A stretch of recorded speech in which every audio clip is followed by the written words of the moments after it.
The black Mercedes pulled into the compound just as the sun dipped behind the Lagos skyline. Chukwuemeka Okafor had flown halfway across the world to surprise his family this Thanksgiving weekend. After 3 years of building his tech empire in Silicon Valley, he was finally coming home to celebrate with his mother and wife. But nothing could have prepared him for what he saw next. Through the iron gates, he spotted his mother, Mama Ngozi, kneeling on the concrete ground near the servants' quarters. Her frail 70-year-old frame was hunched over a plastic bowl, and she was eating something with her bare hands. His wife, Zainab, stood over her, arms crossed, watching with cold eyes. Chukwuemeka's heart stopped. He killed the engine and stepped out slowly, quietly, trying to understand what he was seeing. As he moved closer, the smell hit him first. Rotten food. Spoiled leftovers, mixed with what looked like scraps meant for the guard dog. Mama? His voice cracked.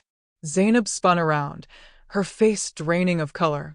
Mama Ngozi looked up, tears streaming down her weathered cheeks, bits of moldy bread still in her trembling hands. Chukwu? My son. Mama Ngozi's voice was barely a whisper. Zainab recovered quickly, forcing a smile onto her face. Darling, you're home early. I can explain this. Your mother, she's been confused lately. The doctor said it's the dementia. She keeps insisting on eating outside like this. I was just supervising to make sure she didn't hurt herself. But Chukwuemeka wasn't listening to her words. He was staring at his mother's sunken cheeks, the way her expensive wrapper hung loose on her bones, the fear in her eyes. This was the woman who had sold her jewelry to pay for his university education. The woman who had worked 3 jobs to raise him alone after his father died. He knelt beside his mother, gently taking the bowl from her hands. Inside was a mixture of spoiled rice, rotten vegetables, and something he couldn't even identify. His stomach churned.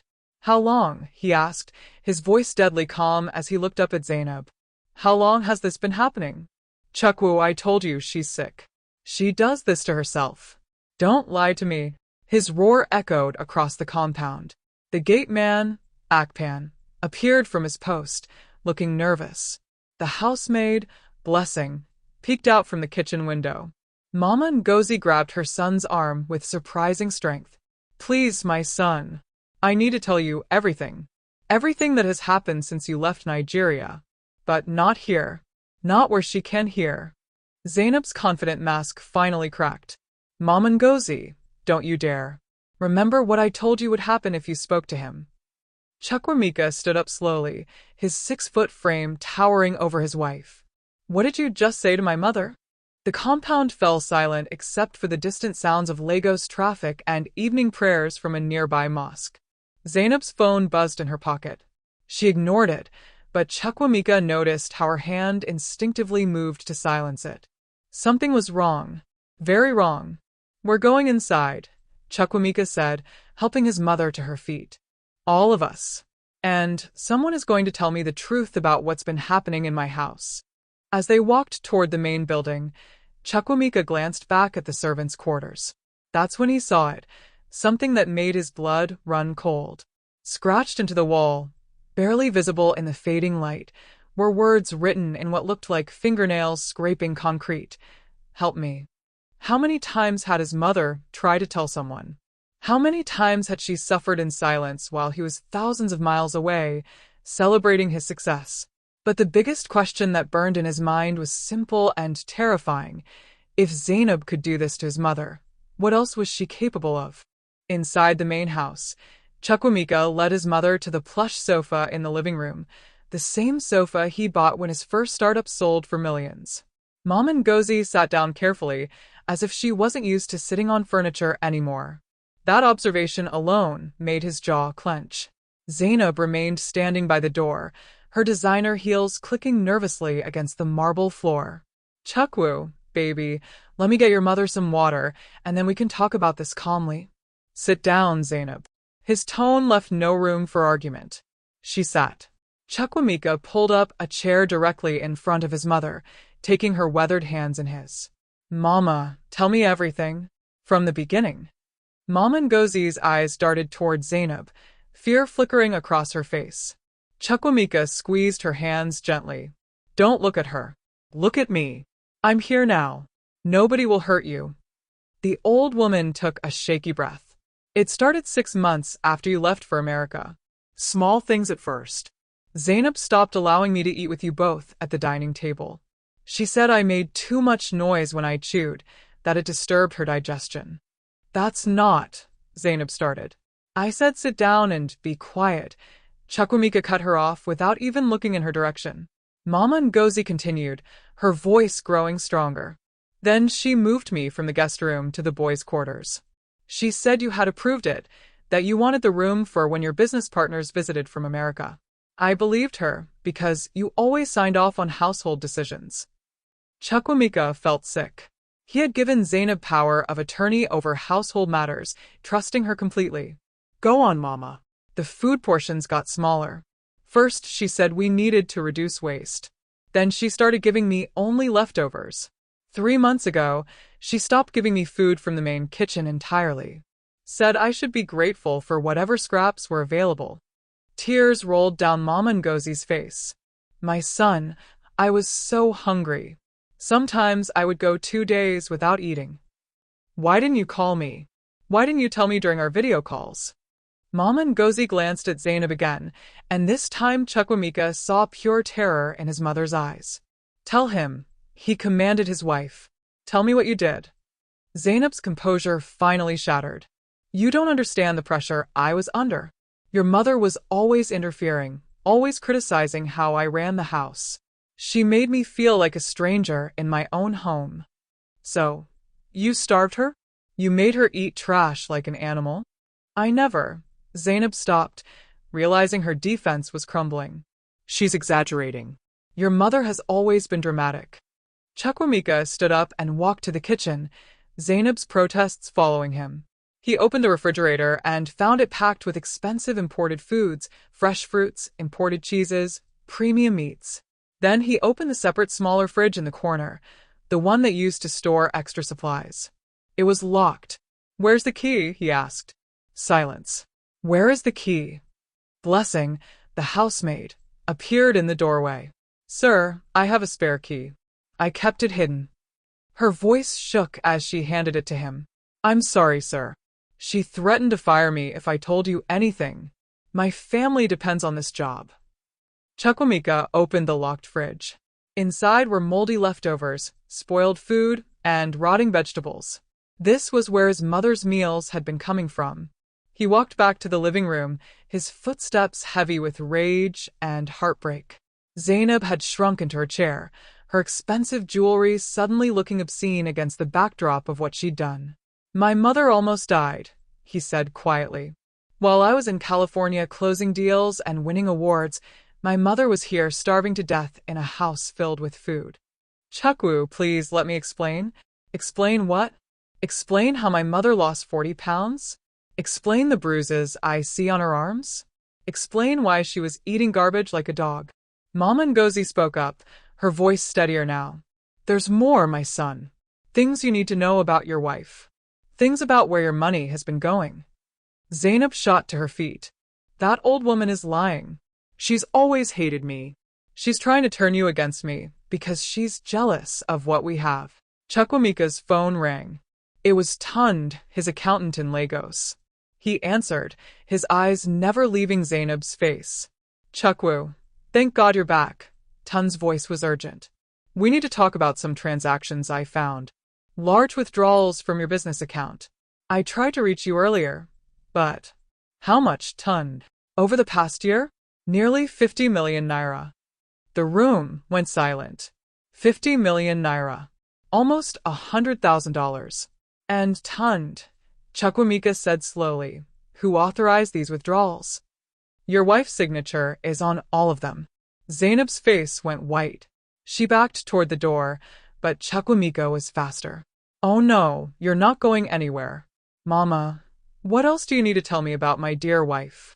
Mama Ngozi stood up, and despite her frail appearance, there was steel in her voice. Your wife has a boyfriend. His name is Emeka Okoli. And my son, they've been planning something. I heard them talking one night when they thought I was asleep in the servants' quarters. They were planning something terrible.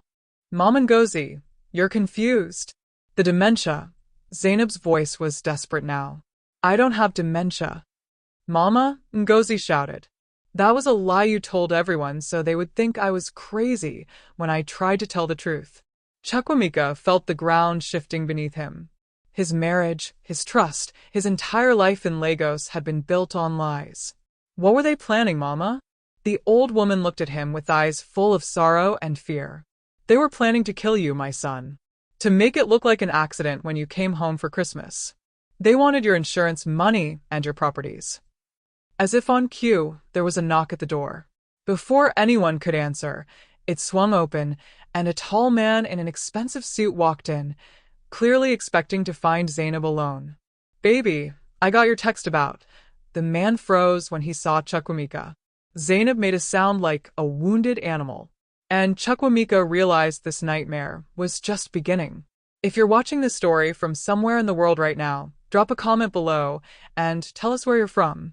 Are you in Lagos? Nairobi? London? New York? Let us know. And if this story is getting your heart racing, don't forget to hit that subscribe button because you won't believe what happens next. Trust me, this is just the beginning. The man in the doorway was everything Chukwuemeka wasn't expecting. Tall, polished, wearing a Rolex that caught the chandelier light. He looked like money, the kind of Lagos big boy who drove a Range Rover and had government connections. Chukwuemeka Okafor, I presume? Chukwuemeka's voice was ice. The man's confident smile vanished. He looked at Zainab, who had gone completely pale, then back at Chukwuemeka. Look, brother, I think there's been a misunderstanding. Brother? Chukwuemeka laughed, but there was no humor in it. You're sleeping with my wife, stealing my money, and planning my murder, but you want to call me brother? Emeka's eyes widened.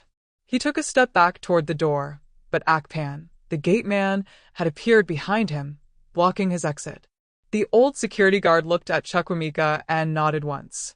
Loyalty, it seemed, still existed in this house. I don't know what lies you've been told, Emeka said, his lawyer voice kicking in, but I'm a legitimate businessman. Zainab and I have a professional relationship. I've been helping her with some property investments. With my 50 million naira? Chukwuemeka pulled out his phone and showed him the screen. Tund had already sent screenshots of the transactions. These property investments you're talking about, they're in your name, not mine. Every single one. Zainab finally found her voice. Chukwu, yes, I took the money, but it was for us. Emeka was helping me diversify our portfolio. The properties are worth double now.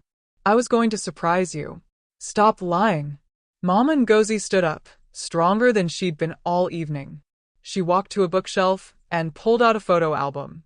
I found these, Zainab. The day you moved me to the servants' quarters, I found them hidden in what used to be my room. She opened the album. Inside were photos of Zainab and Emeka. Not business meeting photos. Beach vacation photos. Photos of them in expensive hotels. Photos of them kissing. And most damning of all, a photo of them toasting champagne in front of a luxury apartment with keys in hand. That apartment, Mama Ngozi said, pointing at the photo, was purchased 3 months ago. I recognized the building because my late husband helped construct it. 55 million naira. The exact amount missing from your account, my son, plus 5 million more. Where did the extra 5 million come from? Chukwuemeka asked, his voice dangerously quiet. Nobody answered.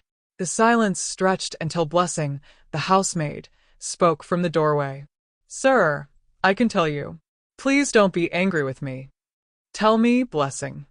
Your mother's medical account. The one you set up for her care. Madam Zainab has been withdrawing from it monthly, telling the bank it was for medical expenses. But Mama Ngozi never saw a doctor. Not once. Chukwuemeka closed his eyes. The medical account held 5 million naira, meant to ensure his mother had the best health care for the rest of her life. You stole from a sick old woman's medical fund? She wasn't sick. Zainab screamed. She was perfectly fine. Why should money just sit there when we could use it for something productive? So, you used it to buy a love nest with your boyfriend? Emeka tried again. Look, man to man, these things happen. We can work this out. I'll transfer back the money. We'll call it a business loan gone wrong. Shut up, Chukwuemeka said. He turned to his mother. Mama, you said they were planning to kill me. Tell me everything you heard. Mama Ngozi sat back down, suddenly looking exhausted.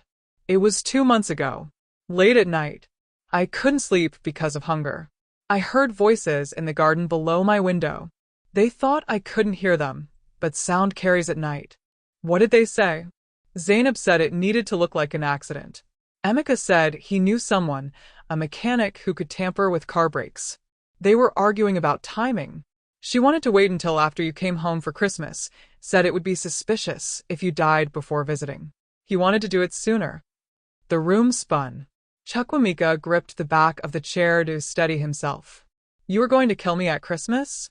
While we were celebrating. That's a lie. Zainab's voice cracked. She's making it up. She's a bitter old woman who never wanted me in this family. Then explain the text messages. Tan's voice came from the phone, still on speaker. Chukwuemeka had forgotten he was still on the line. Chukwu, I'm sending you something now. Your business phone, the one synced to the house computer. I accessed it remotely when you gave me permission last month to check on some contracts. Chukwuemeka's phone pinged. He opened the file. Text messages between Zainab and Emeka, dated over the past 6 months. His hands shook as he read them aloud. How much longer do we have to wait? I'm tired of pretending. That's from Zainab, 3 months ago. Emeka's response. Be patient, baby. Once the accident happens, you'll be a wealthy widow. We just need to make sure the insurance pays out. Another message from Zainab, 2 months ago. His mother is becoming a problem. She watches everything. Maybe she needs to go first. Emeka's response. Too suspicious. Just keep her quiet and out of the way. After Christmas, none of this will matter. The latest message from just this morning. He's coming home today. Wasn't supposed to be until next week. We need to move up the timeline. The room went dead silent except for the sound of Zainab sobbing. She had collapsed onto the floor, her designer dress pooling around her. I didn't mean it. I didn't mean any of it. I was angry, I was stupid.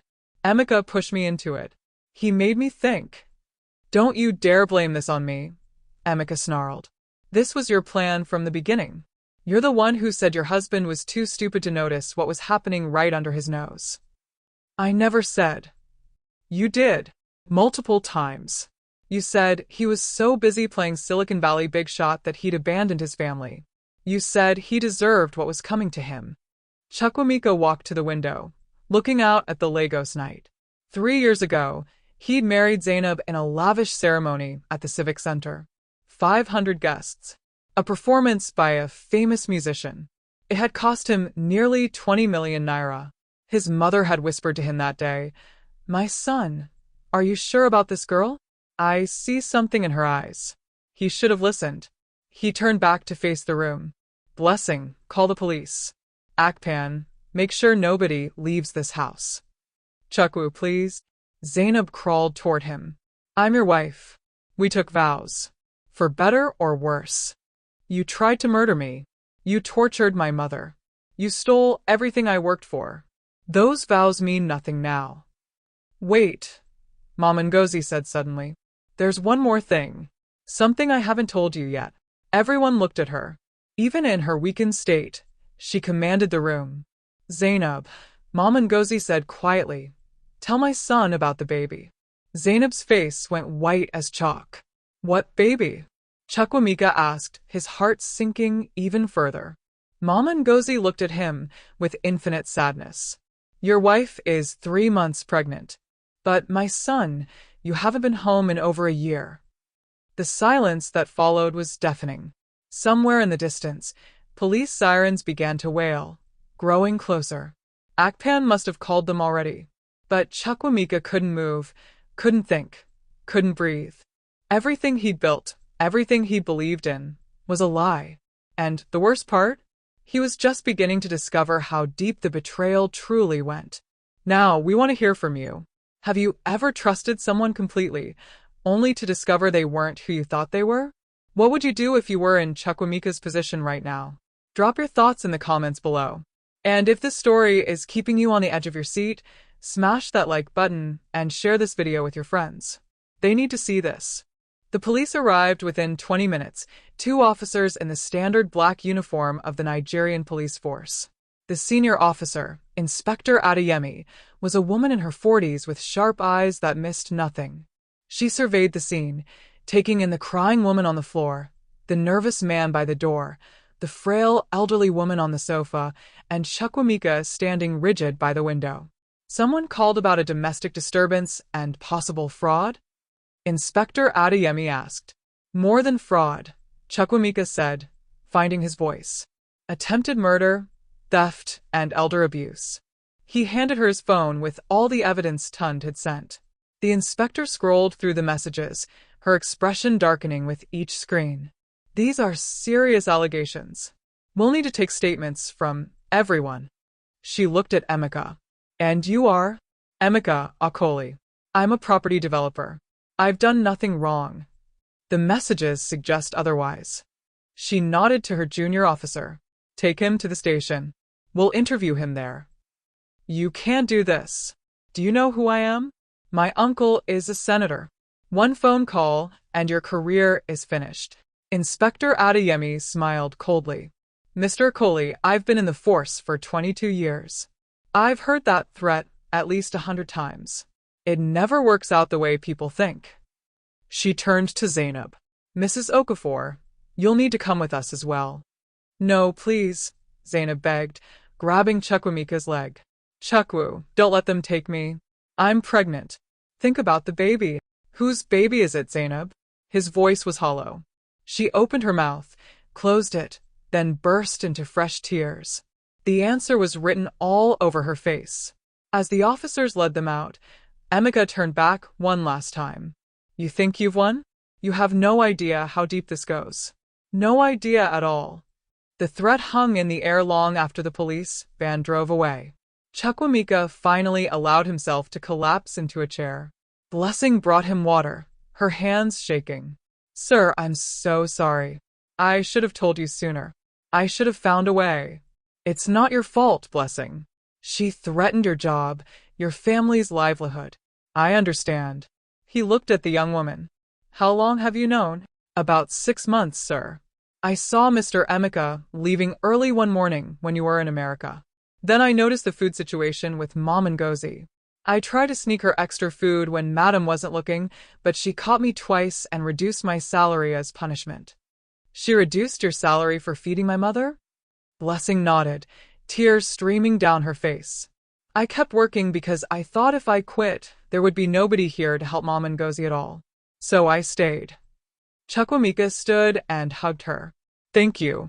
You showed more loyalty than my own wife. Your salary is tripled as of today, and you're getting a bonus for your courage.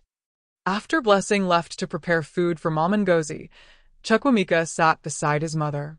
She looked so small, so fragile. Mama, I'm sorry. I should have visited more. I should have called more often. I should have known. My son, you were building your future. How could you know? She was clever, that one. Always smiling during your video calls, always saying the right things. Mama Ngozi touched his face gently. But now you know. And now you can heal. How did you survive, Mama? How did you keep going? Because I knew you would come home eventually. I knew my son wouldn't abandon me forever. I just had to stay alive until you came back.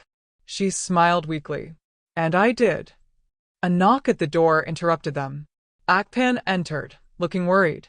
Sir, there's a man at the gate. He says he's from Emeka Okafor's law firm. He wants to speak with you. Tell him to come back tomorrow with proper. Sir, he says it's urgent. He says he has information about your wife that you need to hear tonight. Chukwuemeka exchanged glances with his mother. Let him in. The lawyer who entered was young, maybe 30, wearing glasses and carrying a leather briefcase. He looked nervous, constantly glancing over his shoulder. Mr. Okafor, my name is Chidi Nwosu. I work at Okoli and Associates. I'm taking a serious risk coming here, but I believe you deserve to know the truth. He sat down without being invited, pulling documents from his briefcase. I've been Emeka's junior associate for 2 years. 3 months ago, I discovered something that's been eating at my conscience. What did you discover? Chitty spread the documents on the coffee table.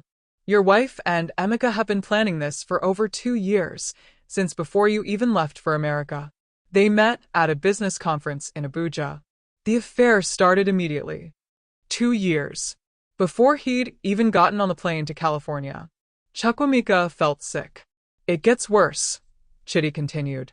The properties they bought with your money? They're all listed under shell companies, registered in the Cayman Islands. Even if the police investigate, the money trail will be nearly impossible to follow. Emeka specializes in this kind of thing. Why are you telling me this? Why risk your career? Chitty's jaw tightened. Because 2 months ago, I discovered Emeka did the same thing to another client. A businessman from Port Harcourt named Mr. Arins. Emeka had an affair with his wife, stole his money, and when Mr. Arins discovered it and threatened to go to the police. He paused. Mr. Arins died in a car accident. Brake failure. The case was closed as accidental. The room went cold. You're saying...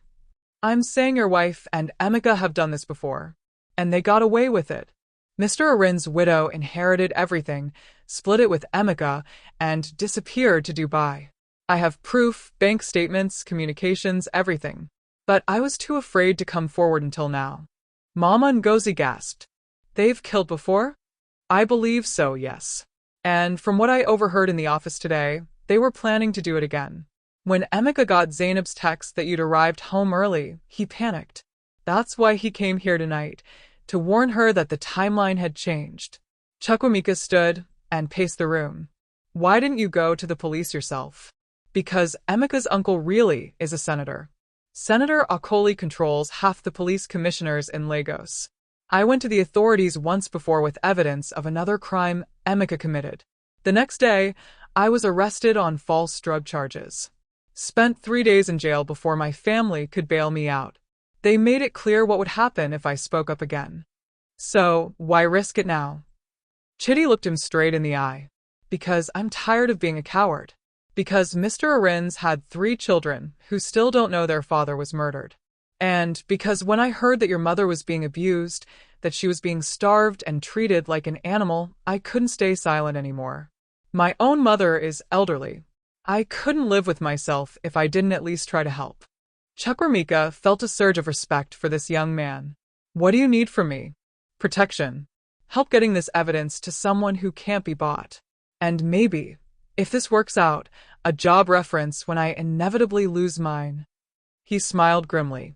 Emeka will know it was me who talked. There's no hiding it. You'll have more than a reference.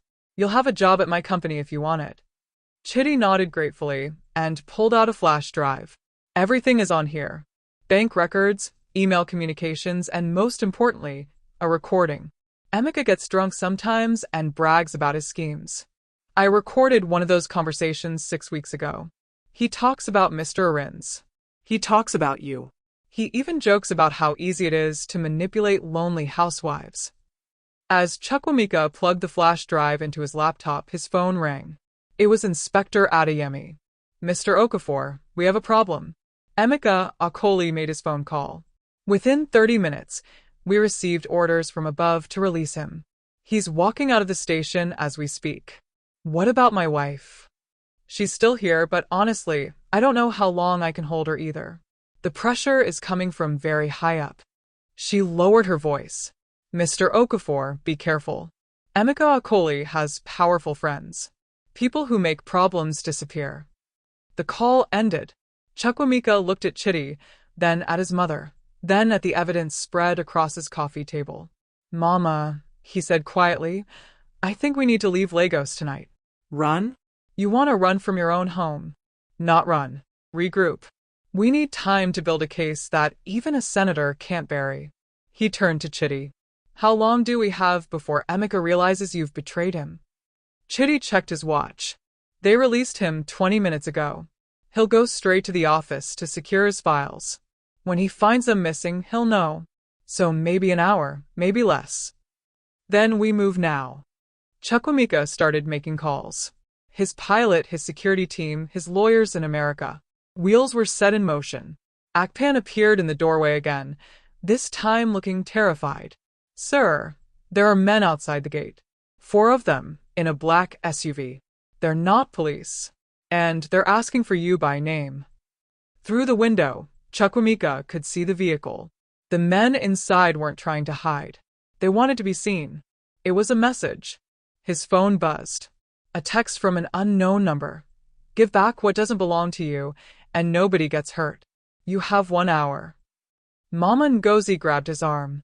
"My son, what have we gotten ourselves into?" Chukwuemeka looked at his mother, at Chidi, at Blessing who had appeared in the doorway with fear in her eyes, at Akpan standing guard despite being outnumbered. These people were depending on him. He'd spent 3 years building a tech empire in Silicon Valley. He'd negotiated with venture capitalists, closed multi-million-dollar deals, and competed with the best minds in the world. But this was different. This was Lagos. And in Lagos, power didn't always follow the law. "Akpan," he said calmly, "how many loyal men do you know who can be here in the next 15 minutes? The old gate man smiled. "Sir, you've always treated us well. Paid fair wages, respected our families. I know at least 20 men who would come if I called." "Call them. Everyone who comes gets 50,000 naira tonight, and another 50 when this is over."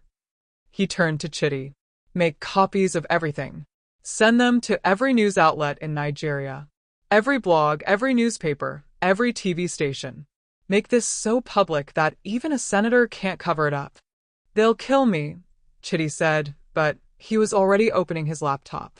"They'll have to get through me first." Chukwuemeka looked at his mother. "Mama, I'm not running anymore. They came after you. They tried to destroy our family. Now we fight back." Mama Ngozi smiled, and for the first time that evening, she looked like the strong woman who had raised him. "That's my son." Outside, the black SUV's doors opened. The men stepped out, and Chukwuemeka could see they were armed. The battle for his life, his family, and his future was about to begin. The next 15 minutes felt like hours. Chukwuemeka watched through the window as the 4 men positioned themselves around his compound wall. They weren't trying to hide their weapons anymore. This was intimidation, pure and simple. But Akpan's call had worked miracles. Within 10 minutes, cars and motorcycles started arriving. Gate men from neighboring compounds, drivers, security guards, even some local area boys who Chukwuemeka had helped with jobs over the years. By the time the count reached 25 men, the dynamic had shifted. The 4 armed thugs outside suddenly looked less confident. "Chidi, how's that upload going?" Chukwuemeka asked. "Almost done.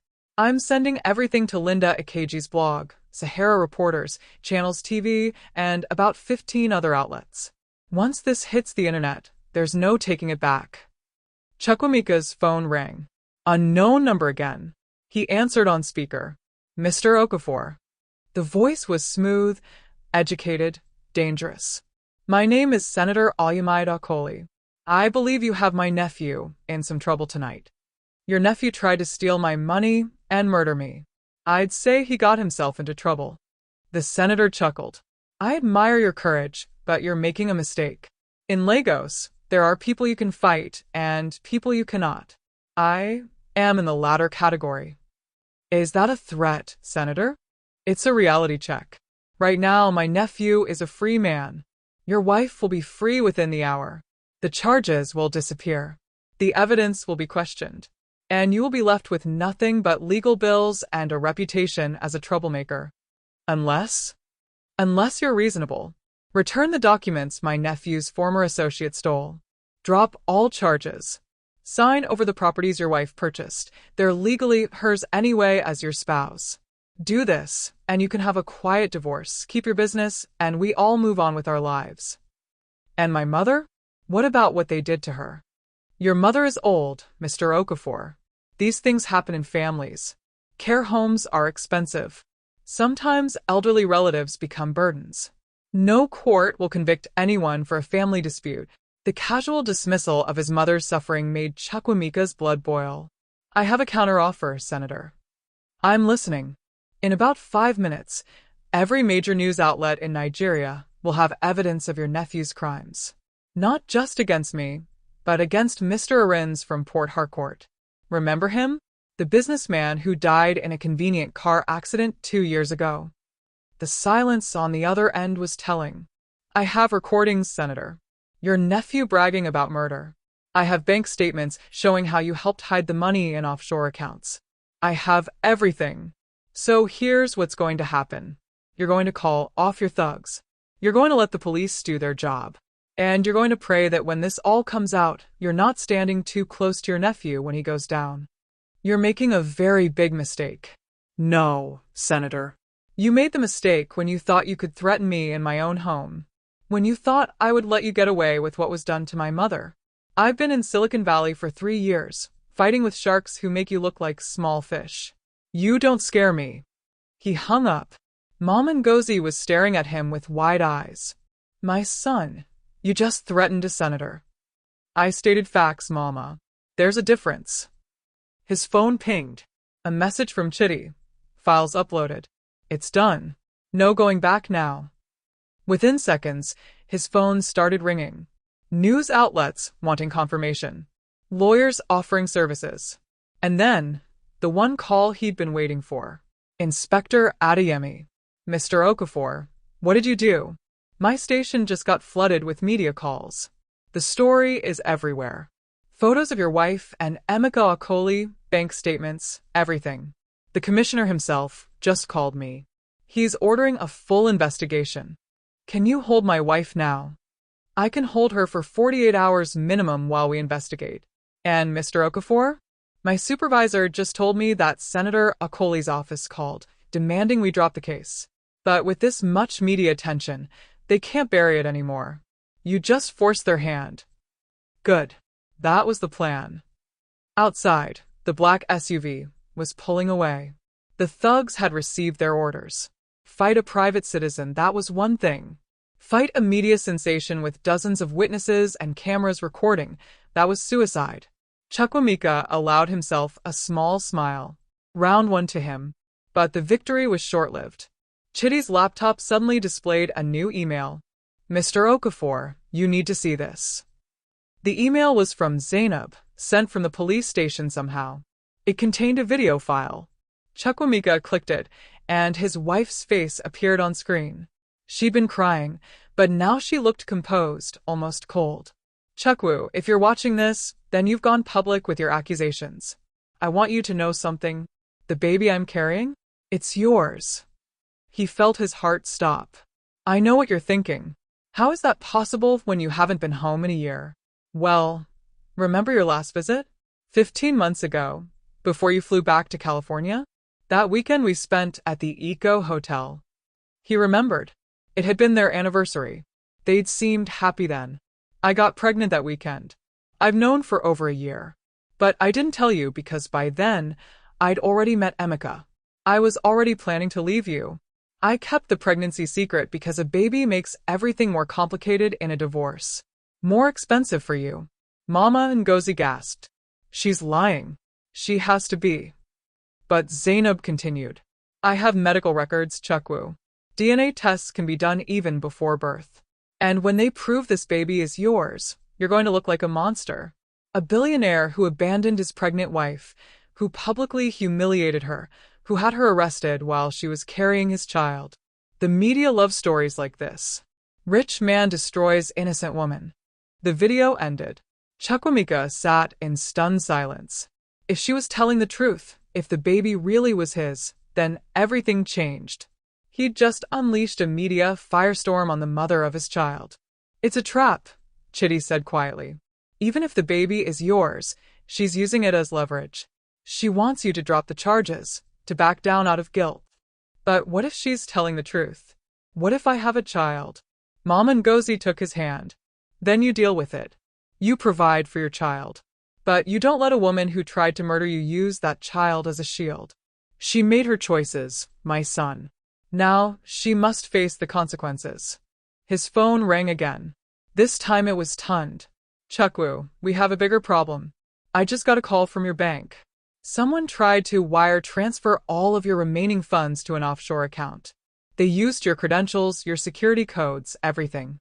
The bank flagged it as suspicious and froze your accounts. How much? Everything. Your personal accounts, your business accounts, all frozen. About 300 million naira total. Chukwuemeka felt the walls closing in. Who authorized the transfer? The request came from your wife's computer, using your login information. She must have had access to your passwords. Of course she did. He'd trusted her with everything. Tunned. How long to unfreeze the accounts? With the fraud investigation? Could be weeks. Maybe months. And Chukwu, without access to your funds, how are you going to pay for lawyers? For security?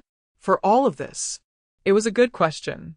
He looked around at the men Akpan had called, men who'd come because he'd always treated them fairly, paid them well. How long would they stay when he couldn't pay them? Another call came through. His business partner in California, Marcus. Chukwu, man, what's happening? I'm seeing news articles about you all over the internet. Fraud allegations, murder plots, your wife's affair, it's everywhere. The board is freaking out. They're saying it's bad publicity for the company. Marcus, it's complicated.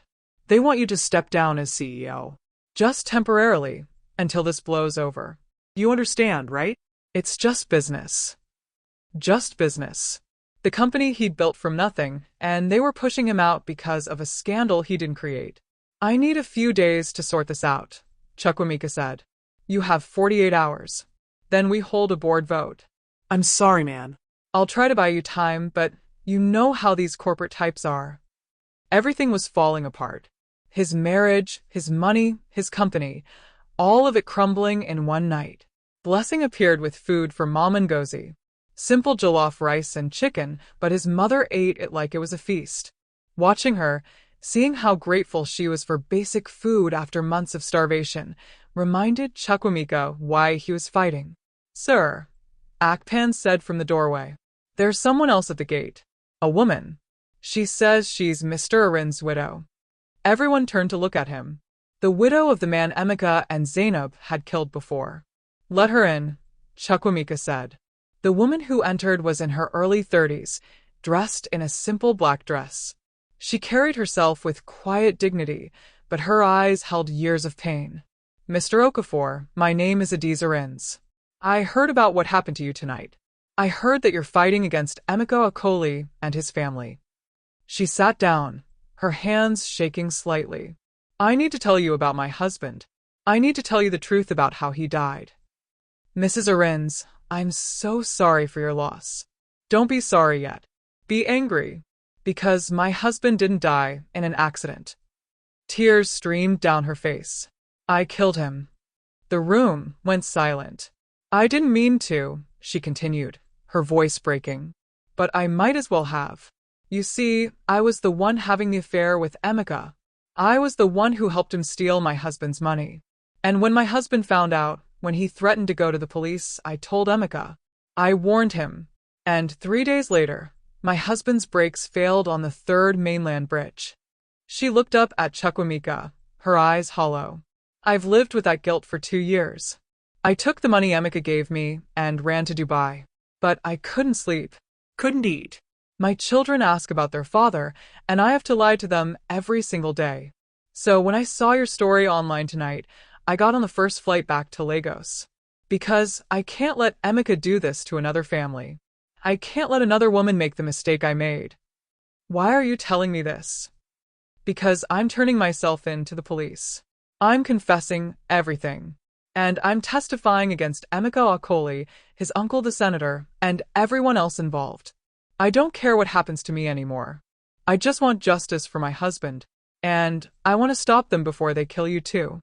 Chukwuemeka looked at this broken woman who'd lost everything to guilt and regret.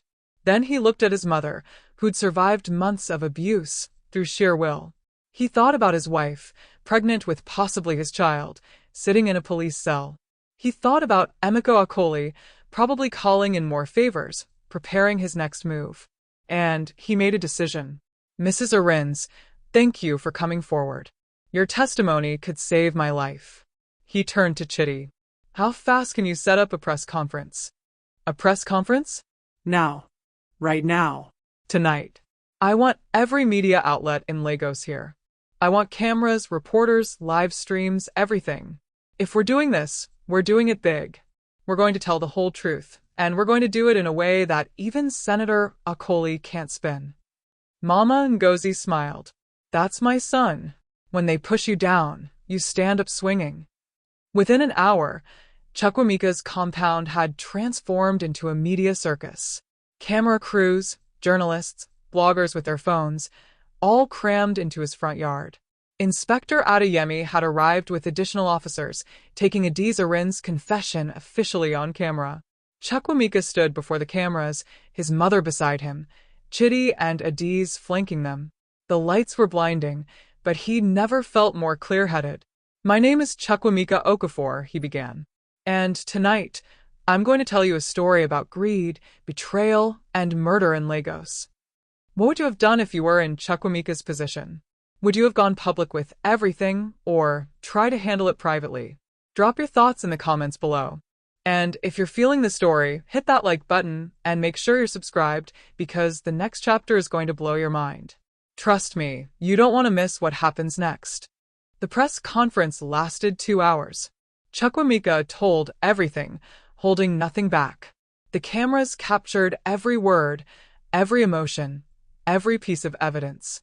Adizarin's confession was the bombshell that made international headlines. By midnight, the story had spread beyond Nigeria to CNN, BBC, and Al Jazeera. Tech billionaire exposes murder plot in Lagos, read one headline. Senator's nephew linked to multiple murders, read another. The story was too big to bury now, too public to make disappear. But Chukwuemeka knew the real fight was just beginning.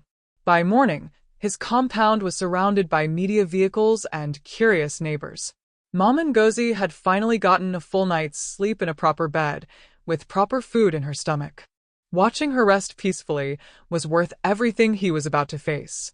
Inspector Adeyemi called at 6 a.m. Mr. Okafor, I need you to come to the station. We're filing formal charges against your wife and Emeka Akoli. With Mrs. Arin's testimony, we have enough for multiple counts including conspiracy to commit murder, fraud, and elder abuse. What about Senator Akoli? That's complicated. We're building a case, but going after a sitting senator requires approval from the Attorney General. The good news is that with all the media attention, politicians are running away from this story. Nobody wants to be seen protecting a murderer. When Chukwuemeka arrived at the station, he found something unexpected. A crowd had gathered outside, holding signs. Justice for Mama Ngozi, read one. Billionaires can be victims too, read another. Somehow, his story had resonated with ordinary Lagosians who'd seen their own family members abused, their own trust betrayed. Inside, Inspector Adeyemi led him to an interview room. Your wife wants to speak with you. She's asked for a private meeting before we formally charge her. Is that allowed? Technically, no. But she claims she has information about additional crimes that she'll only share with you present. Information that could help our case. Chukwuemeka hesitated, then nodded. Let's hear what she has to say. They brought Zainab in wearing an orange detention uniform, her designer jewelry and makeup gone. She looked small, tired, nothing like the confident woman who'd ruled his household for 3 years. Chukwu, she said quietly as she sat down. Thank you for seeing me. I'm not here for reconciliation, Zainab. I'm here because the inspector says you have information. I do. But first, I need you to know something. The baby is yours. I had the DNA test done yesterday, preliminary results. I'm not lying about that. He said, nothing waiting. I know you hate me. I know I deserve it. But I need you to understand how this happened. When you left for America, I felt abandoned. You were chasing your dreams, building your empire, and I was here alone. Your mother never accepted me. She made every day in that house a battle. So, you decided to starve her? To make her eat garbage. Zainab flinched. That wasn't supposed to happen. I just wanted her out of the main house, out of my space. But then Emeka said we needed her weak, unable to fight back when the time came. He said if she was sick and confused, nobody would believe her if she tried to warn you. You listened to him? I was in love. Or I thought I was. Emeka made me feel important seen. He told me I deserved better than being a housewife to a husband who is never home. He painted this picture of a life we could have together, with your money, without your mother's interference. She wiped tears from her eyes. I didn't realize until it was too late that he'd done this before. That I was just another mark, another wealthy wife he could manipulate. Mrs. Arins told us the same story. Did she tell you about the others? Chukwuemeka leaned forward. What others? Emeka has done this at least 4 times that I know of. There's a businessman in Abuja, Mr. Okonkwo. His wife mysteriously divorced him last year, took half his wealth. She was seeing Emeka. Then there's a oil executive in Port Harcourt, Mr. Ease. His wife died in a home invasion that the police said was a robbery. Emeka bragged about that one when he was drunk. Inspector Adeyemi was writing furiously. You have proof of these connections? I have text messages, photos, bank transfers. Everything. I kept records because part of me always knew Emeka would eventually betray me too. I was just waiting to see who he'd betray first, me or you. Why are you telling us this now? Chukwuemeka asked. Zainab looked at him with genuine fear in her eyes. Because last night, Emeka sent me a message through someone in this jail. He said if I cooperate with the police, if I testify against him, he'll make sure I never see my baby. He said accidents happen even in police custody. He said the same thing happened to a woman who tried to expose him 2 years ago in Kaduna. He threatened your life? He threatened our baby's life, Chukwu. Whatever I've done, whatever mistakes I've made, I won't let him hurt our child. So I'm telling you everything. I'm giving you all the evidence I have. And I'm begging you to protect our baby, even if you can't forgive me. She slid a phone across the table. This is my backup phone. Emeka doesn't know about it. Everything is on there. Every victim, every crime, every connection to his uncle the senator. Use it. Destroy him before he destroys us. Chukwuemeka took the phone. Despite everything, despite the betrayal and the pain, he believed her fear was real. Inspector, she needs protective custody. Agreed. We'll move her to a secure facility today. Inspector Adeyemi looked at Zainab. Mrs. Okafor, in exchange for your full cooperation, I'll recommend reduced charges. But you will serve time for what you did to your mother-in-law. That's non-negotiable. I understand. I deserve it. As they led Zainab away, she turned back one last time. Chukwu, I know you'll never forgive me. But please, when the baby comes, don't let our child grow up thinking both parents are monsters. Tell them that their mother made terrible mistakes, but in the end, she tried to do the right thing. After she left, Chukwuemeka sat in silence, processing everything. Inspector Adeyemi opened Zainab's backup phone and started scrolling through the evidence. Mr. Okafor, she said after several minutes, her voice shaking, this is bigger than we thought. Much bigger. She has evidence linking Emeka Okoli to 8 different cases across Nigeria. 8 families destroyed. And the senator knew about all of it. There are emails, voice recordings, everything. Can you arrest him now? The senator? I need to take this to the Attorney General. With evidence like this, even a senator can't escape. But Mr. Okafor, you need to understand what you're up against. Senator Okoli has connections everywhere. The moment we move against him, he'll use every resource he has to fight back. Chukwuemeka's phone rang. It was Marcus from California. Chukwu, the board just met. They voted to suspend you as CEO pending the outcome of your legal issues. I'm sorry, man. I tried to fight for you, but the negative publicity is killing our stock price. Another call came in immediately after. His bank. Mr. Okafor, we've received a court order freezing your assets indefinitely pending fraud investigation. We have no choice but to comply. Then another call. His landlord in California. Mr. Okafor, your business partners have requested we terminate your lease. They're claiming you're in violation of the morality clause. Everything was falling apart. His company, his money, his reputation, all gone in less than 24 hours. This was Senator Okoli's counterattack, using his influence to destroy Chukwuemeka's life from every angle.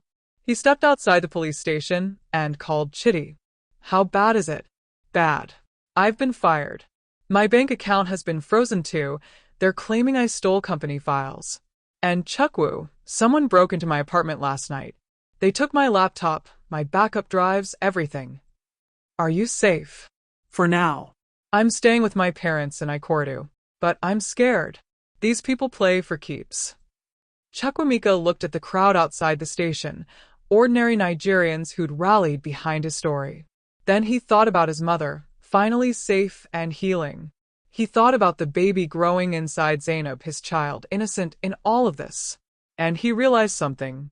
He'd been fighting this battle the wrong way. He wasn't just fighting for himself anymore. He was fighting for Mrs. Arens, who'd lost her husband. For Mr. Okonkwo and Mr. Ease and all the other victims whose lives had been destroyed. For every person who'd ever been betrayed by someone they trusted. This wasn't about money or reputation anymore. This was about justice. He called his lawyer in California, the one who'd helped him close his first major deal. David, I need you to do something for me. I need you to set up a foundation. The Ngozi Okafor Justice Foundation. Its mission will be to help victims of financial abuse and domestic violence in Nigeria. Chukwu, you're broke right now. How are you going to fund a foundation? I'm not broke. I'm cash poor, but I still own equity in 3 tech companies. I want you to start selling shares. Use the money to set up the foundation, hire lawyers, investigators, whatever we need to help people fight back against predators like Emeka Okoli. That's a beautiful idea, but it won't help your current situation. I know, but it will help the next victim, and the one after that. If I go down, at least I'll go down fighting for something that matters. When he returned to his compound, he found Mom and Ngozi in the kitchen, supervising Blessing as they cooked. His mother had gained weight already, color returning to her cheeks. She looked up when he entered and smiled. My son, you look troubled. They're destroying everything, Mama. My company, my money, my reputation. By next week, I might lose this house too. And yet you're still standing, still fighting. She took his hand. Do you know what I learned while eating garbage outside like a dog? I learned what really matters. Not money, not houses, not reputation. Family, justice, Dignity. You can take everything else away, but you can't take those things unless we surrender them. I'm not surrendering. I know. You're my son. We Okafors don't surrender. She ladled soup into a bowl. Now eat. You need strength for what's coming. That evening, Inspector Adeyemi called with news. The Attorney General has approved arrest warrants for Senator Okoli and 15 others connected to the case. We're moving tomorrow morning at dawn. It's going to be the biggest corruption bust in Lagos history. What do you need from me? Stay safe. Stay visible. And most importantly, stay alive. Because the next 24 hours are going to be the most dangerous of your life. A cornered senator is a desperate senator, and desperate men do terrible things. As if to prove her point, Chukwuemeka's phone buzzed with a text from an unknown number. Last chance. Drop the charges, leave Nigeria, and you live. Stay and fight, and you'll end up like Mr. Arens. You have until midnight to decide. He showed the message to Akpan, who had stayed by his side through everything. The old gateman read it and shook his head. Sir, maybe you should listen. These are dangerous people. I know they are. But if I run now, they win. They keep destroying families, keep killing people, keep getting away with it. He looked at his mother, who was watching him from the kitchen doorway. My mama didn't survive months of torture, so I could run away the moment things got hard. Mama Ngozi nodded approvingly. At 11 p.m., Chukwuemeka received a call from Tund. Chukwu, something strange just happened. Someone just wired 10 million naira into your frozen account. Anonymous transfer, untraceable source. But there's a note attached. For the foundation. Keep fighting.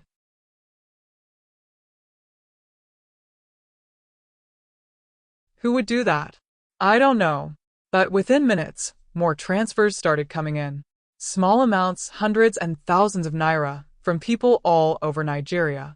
They're donating to support your legal fight. There's already over 15 million naira collected. Ordinary Nigerians, people who'd seen the news and decided to help. People who'd been victims themselves, or who knew victims, or who were just tired of watching powerful men escape justice. Chukwuemeka felt tears on his cheeks. He wasn't alone in this fight. At midnight, instead of backing down, he posted a video on social media. "My name is Chukwuemeka Okafor. Tonight, someone threatened my life if I don't drop charges against Senator Okoli and his nephew. My answer is simple. I will not be intimidated. I will not be silenced. And I will not stop fighting until justice is served. Not for me, but for every person who's been victimized by people who think they're above the law." The video went viral within minutes. By dawn, when Inspector Adeyemi and her team moved to arrest Senator Okoli, crowds had gathered outside his mansion in Ikoyi.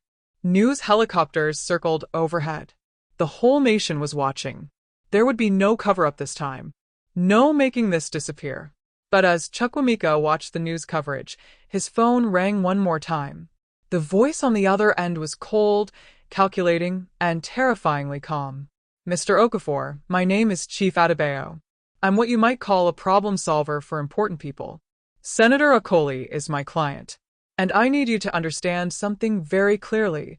When the sun rises tomorrow, either you withdraw your accusations, or you don't see another sunset. This isn't a negotiation. This is a courtesy warning. You have 6 hours." The line went dead. Chukwuemeka looked at his mother, sleeping peacefully in her room. He thought about his unborn child, innocent and unaware of the storm raging around them. He thought about all the victims who'd come before him, and all the ones who would come after if he failed. And he realized that the most dangerous part of this entire nightmare wasn't what had already happened. It was what was about to happen next.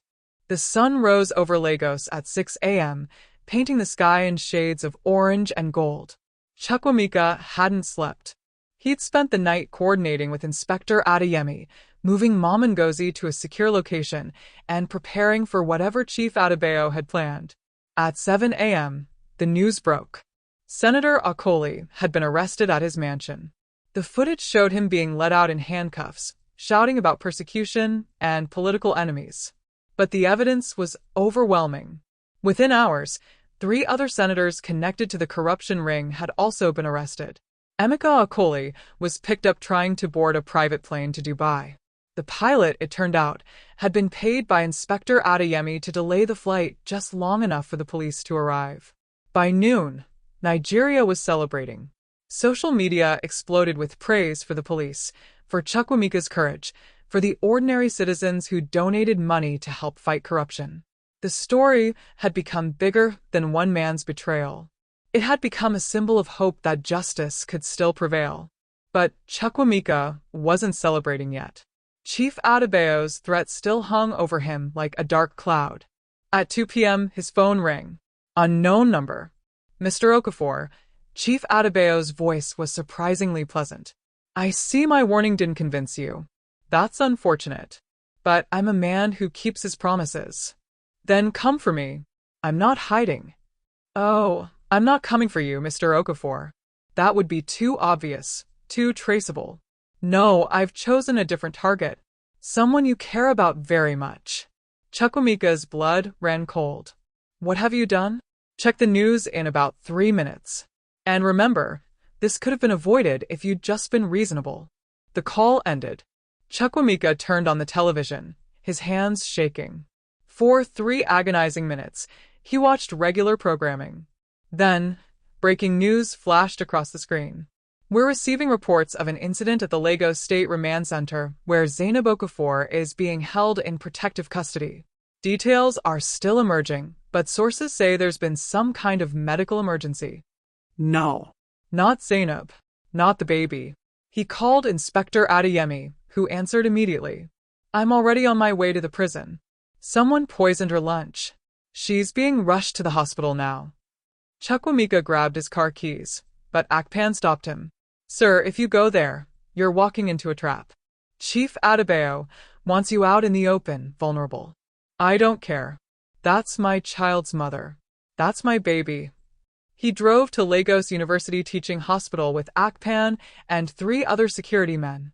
The hospital was surrounded by media and police. Inspector Adeyemi met him, at the entrance. She's in emergency surgery. The poison caused severe complications. They're trying to save both her and the baby, but it's not looking good. Chukwuemeka felt his knees buckle. Akpan caught him. This is my fault. I pushed too hard. I should have negotiated. No, Inspector Adeyemi said firmly. This is Chief Adebayo's fault. This is Senator Okoli's fault. This is the fault of every corrupt official who's ever used violence to silence people. You did nothing wrong. Hours passed. Chukwuemeka sat in the waiting room, surrounded by police officers providing security. Mama Ngozi arrived, having insisted on coming despite the danger. She sat beside her son, holding his hand in silence. At 8 p.m., a doctor emerged from the operating room. Her face was grim. Mr. Okafor, I have good news and bad news. The good news is that we were able to counteract the poison. Your wife will survive. And the baby? The doctor's expression softened. Your daughter is in the neonatal intensive care unit. She was born extremely premature, at just 28 weeks. The next 48 hours are critical. But she's fighting. She's a strong little girl. A daughter. He had a daughter. Can I see her?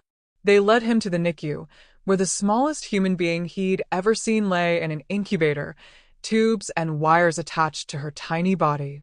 She was so small, so fragile, yet somehow still alive despite everything that had happened.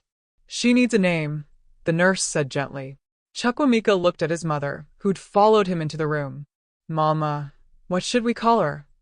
Mama Ngozi smiled through tears. Chukwuemeka. God is beautiful. Because only God could create something so beautiful from such ugliness. Only God could bring hope from such darkness. Chukwuemeka, Chukwuemeka whispered, touching the incubator glass. My daughter. As they stood there, Inspector Adeyemi appeared with news. We arrested Chief Adebayo. One of the prison guards confessed to being paid to poison Mrs. Okafor's food. He gave us Chief Adebayo's name. We raided his office and found evidence of dozens of other crimes, other hits he's ordered over the years. Will he go to prison? For the rest of his life. And Mr. Okafor, the Attorney General wants to meet with you. He's impressed by your courage. He's talking about creating a new anti-corruption task force, using your case as the model for how to fight back against powerful criminals. Over the next week, Chukwuemeka barely left the hospital. He split his time between baby Chukwuemeka in the NICU and Zainab recovering in a private room. His wife was weak, devastated by what she'd done and what had almost happened to their child. I'm sorry, she told him one afternoon. For everything. I know it's not enough, but I need you to know I'm truly sorry. I know you are. And I forgive you, Zainab. Not because you deserve it, but because I need to move forward. Because our daughter deserves parents who aren't consumed by hatred. Will you raise her? When I go to prison, we'll both raise her. However long your sentence is, she'll know her mother. She'll visit you. And when you get out, we'll figure out how to co-parent. But we're done as husband and wife. That trust is broken forever. Zainab nodded, tears streaming down her face. She's lucky to have you as a father. 2 weeks later, baby Chukwuemeka was strong enough to breathe on her own. The doctors called it a miracle. Chukwuemeka called it his mother's prayers. His money was eventually unfrozen after the fraud charges were dropped. His company reinstated him as CEO, though he decided to step back and take a less active role. California felt like another life now, someone else's dream. The Ngozi Okafor Justice Foundation officially launched with 50 million naira in donations from Nigerians across the country and diaspora. Its first case was helping Mr. Okonkwo from Abuja recover the assets his wife and Emeka Okoli had stolen. Emeka Okoli was sentenced to 25 years in prison for fraud, conspiracy to commit murder, and the murder of Mr. Arins. Additional charges were pending for other victims they were still identifying. Senator Okoli was expelled from the Senate and sentenced to 30 years for corruption, conspiracy, and using his office to obstruct justice. 3 other senators connected to the scheme were also arrested and charged.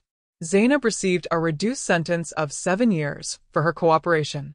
She would serve her time at a minimum security facility, where Chukwuemeka could visit regularly. Chief Adebayo received life in prison for multiple murders he'd orchestrated over the years. His arrest led to a domino effect, exposing an entire network of corrupt officials and hired killers across Nigeria. 6 months after that terrible Thanksgiving weekend, Chukwuemeka sat in his compound with Mom Ngozi, watching her hold baby Chukwuemeka. His mother had gained back all the weight she'd lost and more. She looked healthy, happy, alive. "Mama, do you ever think about what happened? About what Zainab did to you?" Mama Ngozi looked at her granddaughter, then at her son. "Every day. But you know what I think about more? How God turned it all around. How your daughter's life came from death. How justice came from injustice. How our family grew stronger from being broken. I still can't believe how close we came to losing everything. But we didn't lose everything. We lost money, we lost time, we lost trust. But we kept what mattered. Family. Dignity. Justice. And we gained a beautiful granddaughter in the process." Chukwuemeka's phone buzzed. It was a message from Mrs. Arins. She'd completed her sentence for her role in her husband's death and was now working with the foundation, helping other victims of fraud find justice. Her children were in therapy, healing from their father's loss. Another message came in, this time from Chidi. He'd been hired as the foundation's chief investigator, using his legal knowledge to help build cases against corrupt officials. A third message from Blessing, who is now the foundation's community outreach coordinator, earning triple what she'd made as a housemaid. Even Akpan had benefited. Chukwuemeka had promoted him to head of security and given him shares in one of his companies. The other men who'd come to defend him that first night all had jobs now, either with the foundation or with Chukwuemeka's businesses. "You know what the funny thing is, Mama?" Chukwuemeka said. "I came home that Thanksgiving expecting to celebrate success. My tech company was thriving, I was rich, I was living the dream. But I was empty inside. I'd abandoned you, abandoned my home, chasing money and status. And now I'm technically less wealthy, more controversial, and dealing with a very complicated family situation. But I feel more alive than I have in years. More purposeful. Like I'm finally doing something that matters." Mama Ngozi smiled. "That's because you learned what I tried to teach you when you were young. Success isn't about what you accumulate. It's about who you help, who you protect, who you fight for." As the sun set over Lagos, painting the sky in brilliant colors, Chukwuemeka held his daughter and thought about the future. Chukwuemeka would grow up knowing the truth about her parents, about the mistakes they'd made and the consequences they'd faced. But she'd also grow up seeing her father fight for justice, her grandmother's strength, and a community that rallied together when it mattered most. The story had gone viral globally. He'd been interviewed by international media, invited to speak at anti-corruption conferences, and even offered book deals. But the recognition he valued most came from ordinary Nigerians who stopped him on the street to say thank you. Thank you for not backing down. Thank you for proving that even powerful people can be held accountable. "Mama, do you think Zainab will ever truly change?" he asked. "I don't know, my son. But I pray for her every day. I pray that prison transforms her, that she finds genuine redemption. Not for her sake, but for Chukwuemeka's. Every child deserves a mother who's truly repentant and reformed. You're a better person than me, Mama. I don't know if I can pray for her yet. You will. In time. Forgiveness isn't a moment, it's a journey. You've already started walking that path by choosing to let Chukwuemeka know her mother. That's more grace than many would show." As darkness fell, Chukwuemeka looked around his compound. The same place where he discovered his mother eating trash just months ago. The same place where his entire world had collapsed in one terrible night. But it was also the place where he'd found his courage, his purpose, and a reason to fight. He thought about the title people had given his story online. Billionaire returns home on Thanksgiving and sees his wife making his sick mother eat trash outside. It sounded like fiction, like something too dramatic to be real. But it had been his life, his nightmare, his battle. And he'd won. Not completely, not perfectly, but he'd won what mattered most. Justice. Family. Truth. Chukwuemeka, he whispered to his sleeping daughter. "One day when you're older, I'll tell you this whole story. About the worst and best days of your father's life. About your grandmother's strength and your mother's mistakes. About how sometimes life breaks you down so completely that the only choice is to rebuild yourself into something better. And I'll tell you the most important lesson I learned, that wealth means nothing if you lose your humanity. That success means nothing if you abandon those who need you. And that courage isn't about never being afraid. It's about being terrified and fighting anyway." Baby Chukwuemeka stirred in his arms, her tiny fingers wrapping around his thumb. And in that moment, Chukwuemeka Okafor, tech billionaire, corruption fighter, and most importantly, father, knew that whatever challenges lay ahead, he would face them with the same courage his mother had shown while eating garbage outside, waiting for her son to come home and save her. Because that's what family does. They survive. They fight. They never give up on each other. And they always come home. Before we end this incredible story, we want to hear from you one last time. What was the most shocking moment for you? What lesson will you take away from Chukwuemeka's story? And most importantly, if you enjoyed this journey, please hit that subscribe button, give us a thumbs up, and share this video with everyone you know. Stories like this need to be told, and with your help, we can reach more people who need to hear them. Drop a comment below with your thoughts, and remember, no matter what you're facing, no matter how powerful your enemies seem, justice is always worth fighting for. Thank you for watching, and we'll see you in the next story.